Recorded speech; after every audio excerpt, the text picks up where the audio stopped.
ओए सॉरी ना, मोला माफ़ कर देना। मोला पता है कि मैं माफ़ी के लायक नहीं हूँ। काबर की गलती ऐसे करे हूँ मैं, लेकिन मोला वो गलती की अफसोस हो गई है। और मैं तोर से वादा करत हूँ कि मैं ये गलती दोबारा नहीं करूँ। प्लीज़ माफ़ कर देना। कितना बड़े बेवकूफ़ होना मैं, जब सब कुछ अच्छा चलत रही थे और मैं कुछ न कुछ गलती कर डालत हूँ।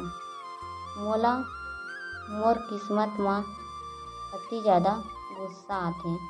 ऐसे लगथे कि जैसे मोर प्यार के और मोर कुंडली भगवान ह साथ में लिखे हे, लेकिन तोर से दूर जाए के ख्याल आथे न तो दिल ह घबरा जाथे। तै जब नाराज होथस त मोला ऐसा लगथे कि मोर भगवान ह मोर से रुठ गे हे। तोर बिना जिंदगी ह कैसी होही एकर बारे म मैं कभी सोच नहीं सकूँ मोर जान। तै जब चुप रहिथस न त सब मोला अंधियार लगथे। तै जब मोला डांटथस त मोला तोर बर बहुत ज़्यादा माया लागथे।